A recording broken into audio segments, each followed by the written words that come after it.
Ichigo Kurosaki versus Yusuke Urameshi. The substitute Shinigami of Bleach versus the spirit detective of Yu Yu Hakusho. He's Wiz and I'm Boomstick. And it's our job to analyze their weapons, armor, and skills to find out who would win a death battle.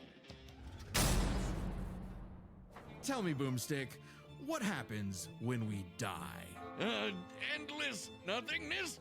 Jeez, man, I don't know. We just started. Our souls are... Boomstick was like, who the fuck starts a conversation like that? I just sat down. Hey, it's just like how when I sat down for my barber it's just when I sat down for to get my haircut today, the barber basically started telling me about his marital problems. Buddy, you're the barber. I'm supposed to tell you about my problems, not the other way around. Sheesh. Varied by Shinigami, gods of death, in an eternal cycle of death and rebirth. That was my second guess. And when a soul goes astray, warped by evil and regret, it's a Shinigami's job to purify such violent hollows and send them off to the realm of the dead, the Soul Society. Works great, till it doesn't. Enter Ichigo Kurosaki, whose tragic anime backstory came way too early when his mom was killed by a hollow. Reason number one why you should never want your kid to be the anime protagonist. Left with his grief, young Ichigo was crushed under the weight of survivor's guilt. So he lashed out the only way he knew how, beating people up. But this wound began to heal when he found his calling, upon meeting a Shinigami named Rukia. To stop a powerful hollow, she gave Ichigo her powers, rousing unseen potential within. Boom! Just like that, Ichigo's a Shinigami. Substitute Shinigami. To carry out his duties, Ichigo sheds his body for an invisible one made of spiritual matter called Reishi. He can wield vast amounts of spiritual energy called Ryoku and exert it offensively in the form of spiritual pressure, or Reiatsu. Okay, that's a lot of big words, but all it really means is he's a super-powered ghost with an epic sword. His spirit aura is so strong, it can stun-lock foes, crushing them under his own power, even fatally. He controls spirit matter in and around him, hardening his skin for defense and leaping off of invisible footholds in the air. Paired with speed-boosting skills like Shunpo, he can virtually fly. Say goodbye to the kid who beat up bullies for their lunch money, and hello to the town's new superhero, with fellow Ghostbusters Orihime, Chad, and Uryu. Plus Rukia, it was the Shinigami's job to tear hollows a new hole. While balancing responsibilities at school, of course. GPA comes first, and maybe a round or two of tech. But it wouldn't be possible without his Shinigami. What? Hold on. Abilities at school, of course. GPA comes first, and maybe a... I can exist in the world of Bleach? That is awesome. Would you guys be down to play Tekken on stream? I mean, I do have Tekken 7. I don't have Tekken 8 though. Just keep that in mind. I mean, I bought Tekken 7 when I was on special though. Just so I can play as Negan.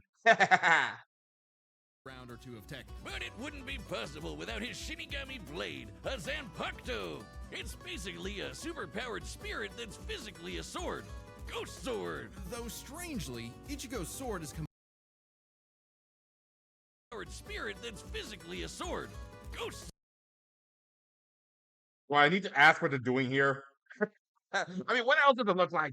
Sword. Though strangely, Ichigo's sword is composed of two distinct spirits, both named Zangetsu, which isn't confusing at all. Just call him Old Man Zangetsu and Hollow Zangetsu. Anyway, the double ghost sword gives Ichigo lots of new moves, including his trademark attack, the sword beam to end all sword beams, Getsuga Tensho! Getsuga Tensho is incredibly powerful, and so effective that Ichigo developed multiple variants. He can fire it as a wave, detonate it mid-attack to act as a barrier, and combine two at once into the even stronger Getsuga Jujisho. To cut even the biggest hollows down to size, Ichigo was ridiculously strong, even from frame 1. He can make giant shockwaves and parry spiritual light beams from a Menos Grande, and That's funny. Bleach does use a lot of Spanish words to describe hollows. Like, menos grande is actually Spanish for less big. I know that's weird.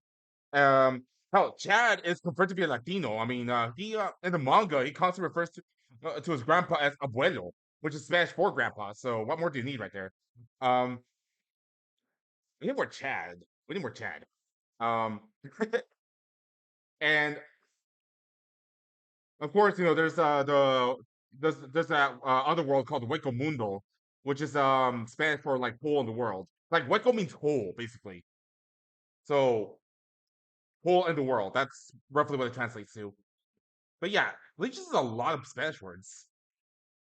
These aren't fake, slower than light lasers. Guidebooks confirm they're real light, and the novels say so too. Plus, early on, Uryu moved so fast that he left his own shadow behind. But as Ichigo became more involved with the Soul Society, he quickly found that he wasn't good enough. This Byakuya guy's so fast, Ichigo can't even see him. Time for a good old-fashioned training arc. Hit the music! Until now, Zangetsu had operated only in its base state, Shikai. So Ichigo learned to release its inner power, a 10 times boost that takes most Shinigami a decade to master. Bankai! In Bankai, his speed skyrocketed, letting him turn the tables on douchebag Byakuya. Even in Shikai, he blocked an attack that could destroy the whole frickin' Soul Society. Because Ichigo's greatest gift is his potential to improve. Despite only being a teenager, he mastered swordsmanship well enough to thrash experts who had been training for centuries. He can quickly adapt to new weapons and styles mid-fight, surpassing his limits time and time again. Like when he took on Catboy Grimjow. He was getting clamped, but as soon as he heard Orihime cheering him on, that was all he needed to smash that kitty. You mean Grimjow, right? We all know what Boomstick meant. We all know what Boomstick meant. And let's be real, who doesn't want to bang Orihime? Hey, I do. Yeah, but even with that main character energy, Ichigo couldn't match Big Bad Aizen. With just a finger, Aizen stopped Ichigo's Bankai and his theme song. Rude! Ichigo needed to tap into his unexplained hollow power. Except Hollow Zangetsu wasn't going to make it easy. Old Man Zang's pretty chill, but this guy's a menace. Still, Ichigo needed his help and conjured a hollow mask to expand his power. But this meant the hollow within only grew stronger. Masked up, he can fire lasers, bypass super senses, and heal lost limbs. But piss him off enough, and he'll go full hollow.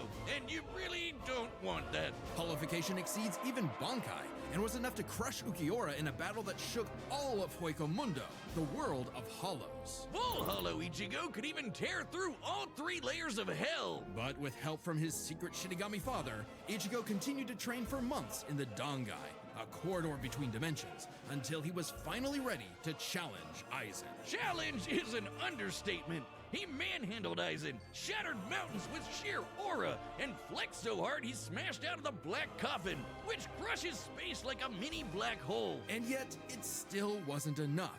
So by becoming Getsuga itself, Ichigo unleashed his ultimate attack, Mugetsu, defeating Aizen at the cost of all his power. He might have saved everyone, but now it was back to Normieville. Ichigo never truly realized until then just how much being a Shinigami meant to him. The power to protect others, his drive, his pride in himself was gone. He would give anything to get it back. And he did, thanks to a surprise assist from Rukia. Boom! Shinigami again! Just in time for a 1,000-year blood war with a final endgame boss, Yuhabak. Who planned to end everything. And while other Shinigami tried their best, only Ichigo was special enough to pull it off. His father was a Shinigami. His mother was a member of the ancient Quincy's and possessed by a hollow. Hence, his 2 Zanpakuto spirits, one Quincy, the other hollow and Shinigami, made Ichigo a perfect union to break Yuhabak's plan. Finally, Ichigo understood himself, fully unifying with both Zanpakuto spirits within. With that came a new Shikai and 2 new Zanpakuto. True Shikai! If you thought Ichigo was strong before, oh boy, he's the strongest Shinigami alive. They're dead. Undead? Yeah. Stronger than...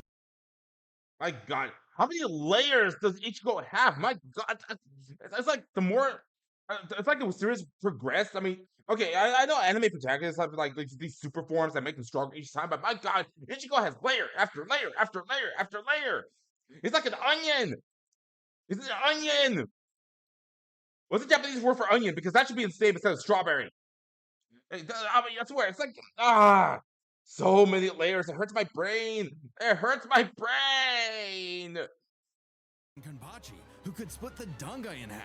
stronger than Senjumaru, who shook heaven and earth across the realms, and strong enough to match Yuhabak even after he absorbed the Soul King. Juiced up with Soul King power, Yuabak could nuke all 3 realms, the human world, Soul Society, and Hueco Mundo, plus the Dongai and Garganta in between, which have a bunch of pocket dimensions sprinkled in. Hell, just the Soul King's corpse sent a shockwave across all the realms. And it's not a matter of disrupting the flow of souls. Yuhabak was going to end everything through sheer power alone. But Ichigo still wasn't done powering up. Entering a new half-hollow form and merging his Getsuga Tencho with a mighty hollow attack, the Gran Ray Sero. Making a giant crescent slash that rips through space itself. All that power culminating in his true Bankai. A power so great, even Yuhabak was scared of it. Joke's on you! Ichigo didn't even need it!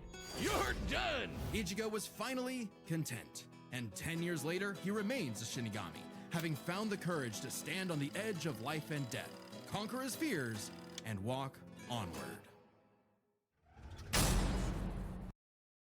Well, that was a crazy analysis. But you know what? It's safe to say that, if Ichigo is able to defeat a multi-dimensional being, Yusuke is 100% fucked. Okay? He is fucked. Oh my god. You know what? I'm already calling it. This fight is gonna be a major stomp. Do you guys agree? Do you guys agree? You better agree. 'Cause I'm right.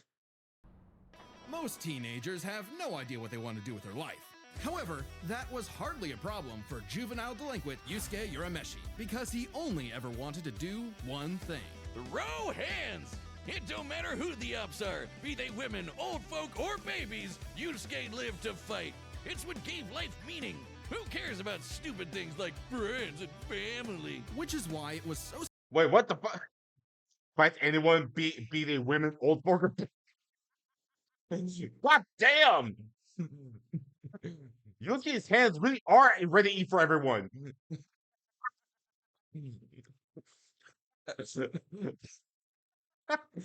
Oh my god, I can already see him like uppercutting a freaking infant. Oh man. And this guy's the hero. This guy's the protagonist. Jeez. surprising when one day he threw himself in front of a speeding car to save a child, bringing that reckless life to a screeching halt. Truck-kun claims another victim. But this is chapter 1 of a battle shonen, so death is hardly the end. Surprisingly, though, it wasn't a spooky skeleton in a hood who arrived to claim Yusuke's soul. It was a blue-haired anime girl on a broomstick. This was Botan, whose job was to ferry Yusuke's newly deceased spirit off to the afterlife. Unfortunately, or I guess fortunately for him, he was such an asshole that the underworld didn't. Oh my god. You know, it's been so long since I've seen this anime. I totally forgot she existed. And my gosh, she's a cutie. Oh my god. Freaking anime Grim Reaper's a freaking cutie. You know, when my time comes, I wouldn't mind being carried away by her. She's so cute. She's so cute. See his selfless death coming and didn't have any space prepared for him. Imagine being such a menace to society that the second you do something nice, hell itself gets caught with its pants down. So the underworld surrogate king, Koenma, offered Yusuke an alternative. He could return to life as an agent of the afterlife, a spirit detective, solving supernatural crimes and fighting off demonic threats to humanity. Naturally, Yusuke did what anyone would do in that situation and told Satan Jr. to stuff it. I mean, he was never really good for anything and no one was gonna miss him. So what's the point of coming back to life? It's not like his mom would be sad, or his childhood sweetheart Keiko would be heartbroken, or even his rival Kuwabara would shed manly tears. Oh man. Oh man, that particular scene, even though it's been forever since I've seen this anime, the funeral scene has stuck with me for like the past 20 years. So that's, I mean, how can you forget a moment like that? I mean, it's like, wow. At the sight of loved ones who cared far more than he ever expected, Yusuke had a change of heart and accepted Koenma's offer. returning to life with a new purpose and a new job. And newfound ass-kicking ability. In his quest to beat the dog shit out of demon kind, Yusuke learned to harness Reiki, or spirit energy. He's ridiculously strong, fast, and durable, heals from wounds quickly, and can see spirits invisible to mortal men. Even early on, Yusuke could parry Suzaku's lightning arrows, which are formed from real lightning called down from the sky. And with the help of legendary warrior Genkai, he mastered a signature move that could blast anyone to smithereens. My favorite shonen move ever, the Spirit Gun! At first, Yusuke had a limited number of shots, but eventually, he turned it into his personal WMD. Stronger than any weapon on Earth, he could go finger blasting around as much as he wants. The Spirit Gun is more versatile than it appears. Yusuke can bounce it off surfaces for sneak attacks. I've heard of finger bang, but with Yusuke, it's freaking it's literal. I mean, though I don't see Yusuke having a girlfriend for very long with a power like this. Just saying. Just saying. Propel himself around like a rocket in flight and produce massive explosions with each shot. He can twist it up for a spirit shotgun, a mighty AoE blast, or a spirit punch, where he keeps the energy stored in his fists and clobbers the hell out of you. And the spirit wave, a Kamehameha from before we uncultured Americans knew what a Kamehameha was. Yusuke may be a punk, but he's deceptively skilled and cunning in battle. He's not afraid to fight dirty, throwing his shoes, using sleight of hand to place cigarettes on his foe to track them in the dark. Personally, I'd call that smart, and his hand-to-hand is A+. He's matched experts like Cabano, who's said to have mastered all forms of martial combat. But his best secret is how quickly he improves. All it takes is a round of training or someone threatening his friends, and Yusuke's power will spike to match stronger enemies, even if it means literally burning through his own life force for a power-up. All known demons and demon fighters are individually ranked on a scale of power from E to S. E and D class demons are nothing special. We're talking local threats at best. C and B are getting a bit dicey in a destroy your city kind of way. A and S? Well, hold on to your ass. We're talking end of the world. As Yusuke forged bonds with new allies like demons Hiei and Kurama, as well as his old Really, Sammy? Really? How dare you throw a banana in my face? How dare you throw bananas in my face? I'll put a banana in your face, watch. pal Kuwabara, he found himself facing opponents he couldn't beat, such as the monstrous Toguro, who could vaporize weaker demons and crush their souls with sheer aura. But Yusuke needed to survive and protect his loved ones, so he had no choice but to rank up, even if it meant absorbing the power of a small star. Thanks, Genkai! Our sun has an average luminosity of 380 septillion watts, or joules per second. Small stars like red dwarfs output about 1/10,000th of that. So this spirit orb's energy per second would equal about 9 million megatons of TNT. Enough to send Toguro to the grave. Even after pushing past his own limits, Yusuke would still need more power to face S-class threats like Sensui, a past spirit detective gone bad, and a great measuring stick for what top-tier demons are capable of. Sensui was so yoked he couldn't even use all his power in the human world without threatening to bring down the whole thing. He compared destroying the whole goddamn planet to kicking an anthill. According to Genkai, Yusuke could destroy the planet too, if he really wanted. And even A-class threats like King Enma have shaken both the demon and human worlds. That Enema guy is strong as balls. In the past, he fought the Netherworld King Yakumo, who could eradicate the entire human world and remake the Netherworld. But Yusuke's power surpassed both of them, to the point where Yakumo, who could eradicate the entire... Alright, I need to admire this. I need to admire this. I mean, that's badass right there. That's a badass look. Man, where's the anime getting their creativity from? Jeez, I want that kind of creativity. Trust me, if I had their level of creativity, I would come up with more clever things to say. Human world and remake the Netherworld. But Yusuke's power surpassed both of them, to the point where he overloaded Yakumo with his own energy. And do keep in mind, Yusuke was still only A-class at the time, a far cry from S-classes like Sensui, whose sacred energy was 10 times his superior. But not for long, sucker, because turns out Yusuke was a demon himself. Literally. Yusuke is the descendant of an ancient and incredibly powerful being. Oh my fucking Has this trope really been around for that long? Where the protagonist happens to be a descendant of some powerful entity? I mean, think about it. Think about it. We got this one. We got Naruto. Does Yu-Gi-Oh count? I think Yu-Gi-Oh counts. Jeez. You know what? You know what? Because, anime's been around for over a century, so tropes will be reused. I get it, but still, and that's just the sad part. Okay, I mean, as time goes on, ideas become less and less original. So the best thing you can do is come up with something original to do with said ideas. One of the strongest in existence, Ryzen, the Demon King. With his Mizoku mark, Yusuke can channel Raizen's spirit for a huge power boost and a massive thirst for murder boost. This was his first taste of a dangerous new type of spirit energy, Yoki. A form of energy used by demons. Like normal Reiki, it can be amplified by intense emotions. Unlike normal Reiki, its use creates a pleasurable feeling, feeding into the user's rage and bloodlust, the feral animal within. So Yusuke upgraded his spirit gun to a demon gun. It's the same thing, but red. Oh, and it's strong enough to blast Sensui past the horizon, putting Yusuke's power firmly in S-Class. And making him a prime candidate to rule the demon world. But as he was thrust into a tournament vying for that throne, Yusuke began to wonder if all this power was what he really wanted. Self-reflection? From I'll kick your ass, Yusuke Urameshi? Nah, we can worry about that later. There's a tournament to win.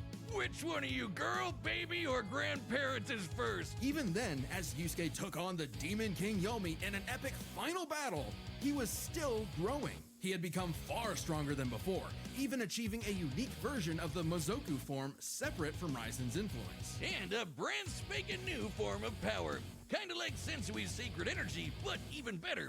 It's so unprecedented, it doesn't even have a name, but it's golden glowy. Strong enough to clash with Yomi, creating an explosion that split the heavens above and decimated the Okunin tree below, pushing the Demon King himself to his absolute limits. But then, Yusuke lost. It's not all bad though. Even if being king would have been cool, Yusuke realized he wanted something more. He'd grown up and chose to walk a new path. It was always Yusuke's connections with others that motivated him above all else. And it was in those connections that he found his happy ending. But I wouldn't piss him off if you can avoid it. Get him in the right mood or threaten the human world, and the spirit detective will beat your stupid ass. Well, that was a bit inspirational, but my prediction still stands. Ichigo is gonna stomp this guy. Sorry, Yusuke, but you're gonna die. All right, the combatants are set, and we've run the data through all possibilities. It's time for a death battle!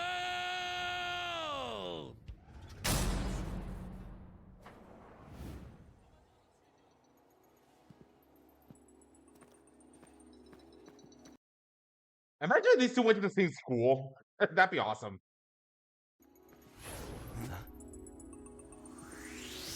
That's a demon. That's hollow. No doubt about it.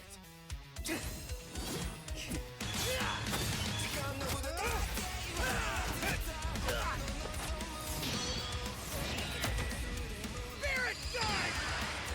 Getsuga, Tensho!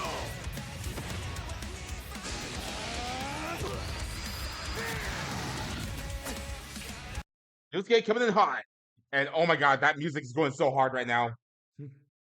That's my new obsession right there. That is my new obsession.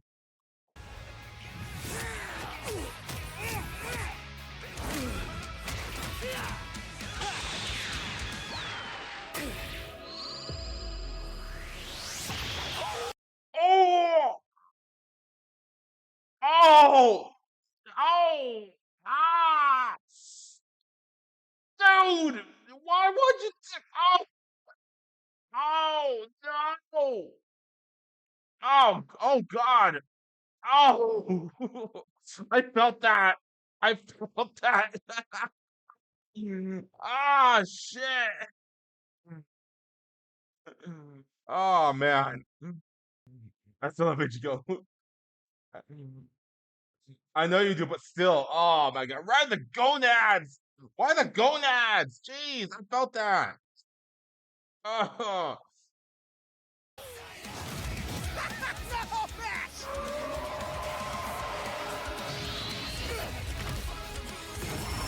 oh shit, the hollow.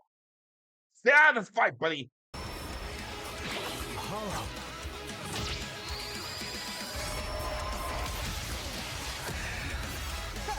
Chump change. Reckless idiot! What a baby! Little demon energy got you scared? Nah.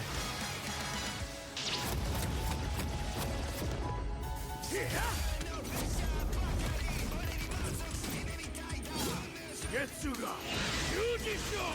Two at once? Damn, why didn't I think of that? Give in to me, Yusuke. Let's devour him together. Hell no! This is my fight, jackass! You just hold me back! Oh my god. This is awesome! This is freaking awesome!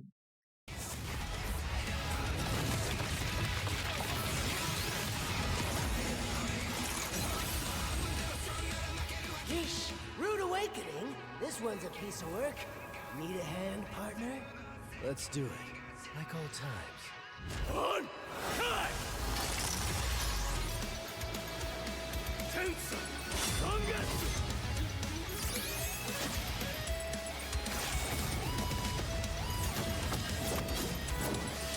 Is that the best you can do? I can go even faster if you'd like. Hell yeah! Bring it on, asshole!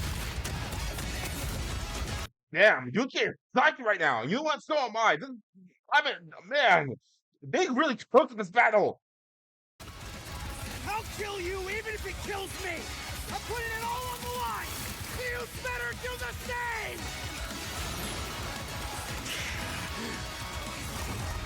Screw that!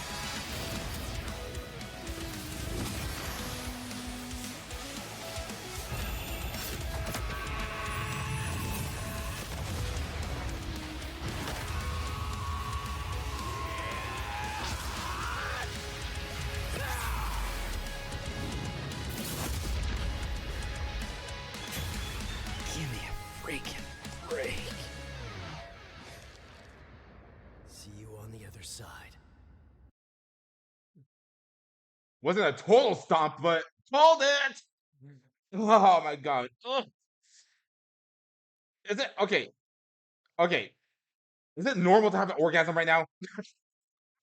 Because that's how I'm feeling right now. Ah, that was awesome. Now that's how you start a fucking season. Now, let's see what happens. By the way, you guys called it? You guys called it? Did you see this coming? KO!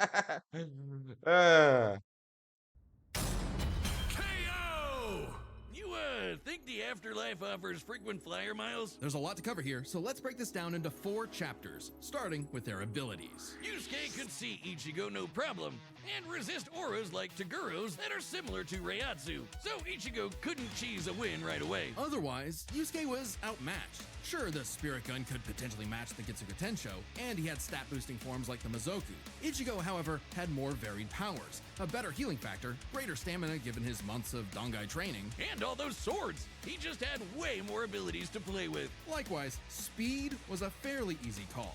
Yusuke could react to lightning early on, and obviously got much faster over time. Looking at this blast from his clash with Yomi, it erupted upwards at 57% the speed of light. But Ichigo was faster than light from the start, and he's gotten faster too! He couldn't even see Byakuya at first, but blitzed him in the rematch. Plus, he's got tons of training and power-ups since then. The Soul King Shockwave, for example, expanded across the realms at thousands of times light speed, and Ichigo reacted to attacks from Soul King Yuhabak that utilized the same power. So, Ichigo takes speed. But Yusuke's fought plenty of foes faster and more varied than him, so it's extremely important to examine their tactics and ability to adapt mid-fight. This is kind of both their things. Ichigo has styled on guys with centuries of training and has over a decade of experience as a Shinigami. He's pretty good at figuring out new weapons and styles. Meanwhile, Yusuke was flexible and quick to adapt, mixing cleverness with exceptional hand-to-hand. He's good enough to match Kabano, who mastered every martial art. Ichigo's decent at hand-to-hand, but it's not his go-to in the same way. So, both had their strong suits, with advantages on each side. It's fair to call this one a draw. Leaving only the biggest winning factor, which could have superseded all other advantages: power. Between Sensui, Genkai, and Enma, Yusuke could definitely destroy the planet. Examining his sky-splitting clash with Yomi and measuring its scale, that's about 4 quadrillion megatons of TNT, which is crazy. Similarly, mid-series Ichigo could shake Huecomundo, tear through hell, and block attacks that could destroy the Soul Society. But at his peak, he beat Yuhabak, who could destroy several realms, which is far more impressive than just one. To be fair, Yusuke also beat Yakumo, who could threaten 2 realms at the same time, pretty close to Yuhabak's threatening 3. And Yusuke far surpassed Yakumo afterward. The gap between him and Sensui alone was 10 times. So there could be an argument for Yusuke's power surpassing Ichigo if 3 realms was truly Ichigo's limit. Fortunately for Ichigo, it's not. Yuhabak was also gonna destroy the Garganta, which has at least 29 pocket dimensions inside it. Each containing at least a planet and star, much larger than Yusuke's planet-sized worlds. Plus, Ichigo matched Yuhabak in True Shikai, without his additional boost from Half Hollow and True Bankai. As always with Death Battle, there's arguments either way, but the way we see it, even being generous with Yusuke's power and conservative with Ichigo's, the gap was just too big, giving Ichigo the final edge. Sorry if things got messy, but that's just how Ichi goes. The winner is Ichigo Kurosaki. Next time on Death Battle.